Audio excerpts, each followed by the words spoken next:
Neck pain comes in varying degrees, sometimes quite quickly, the acute form where it's very intense and painful and you really struggle to move your neck.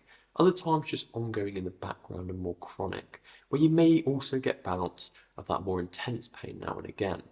Hi, my name's Rob from AMR Physio, and we are talking specifically about pain around the neck in this video, which is based on movement and not associated necessarily with an injury or a car accident like a whiplash, or if you have pain, pins and needles or numbness into your arm. There will be separate issues, both of which we will cover in other videos. If we look at exercises for the acute pain though, a lot of the time this is down to a muscular spasm, as it tries to protect from something that's happened. Maybe you turned too quick, did a particular exercise, it could be a number of things. This tends to be uncomfortable when it's first done to start with, but it really kicks in later that evening or the next day, and can be so painful it stops you being able to move your neck in certain directions. This can be extremely intense, which then tends to settle in the following days or weeks. If this doesn't settle, you've got arm pain with it, the pain goes into your face, or you've got any vision problems, the pain isn't based on movement, or you feel unwell with it, then you need to get this checked out. Otherwise, you can try some of these exercises and movements that we've got in this video. The worst thing for this is bed rest or keeping the neck completely still. Back in the day, they used to give collars. They just don't do that anymore because they know that's not the right way forward. You want to move it as soon as you can, but in doing so, just be gentle. You're not forcing it. Just do what you can, but be really consistent with it.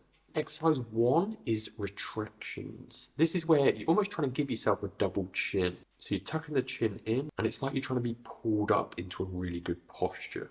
You're then going to relax that off and repeat. You can make this a bit harder by using a band behind the back of your head and moving into it if you want a bit of resistance with that as well. Exercise number 2 you can do is rotations. So you might find it's actually harder to turn one side than it is the other.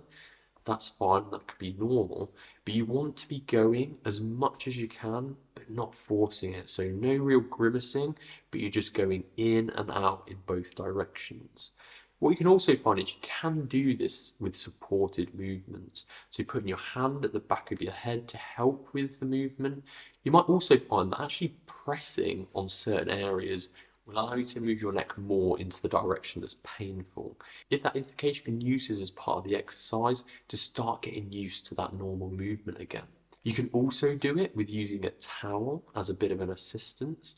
So with the towel behind the back of your head, and then using that towel to help with the rotation. Exercise 3 is going to be side flexions. So this is bringing your ear towards your shoulder.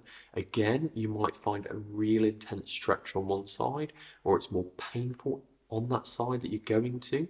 This can be normal. The same thing applies though. You can do this side to side as you're moving, or you can do it with support. So you can have the hand on the opposite side to help with increasing that movement, or again, pressing on a certain area or part of the muscle, which reduces the pain and allows an increase in the movement. Again, you can also use a towel for this one. This time you're pushing it on the side that you're going to move down into. So you pull the opposite way to the way the head is moving. Exercise number 4 is shrugs. So this is to get more of those upper trap muscles. These can get really, really tight as they try to protect the neck. You can do this just body weight, just moving the shoulders up and down. If that's really easy or you're not feeling anything, you can start using some weights for this as well. But just take it steady and go easy with it.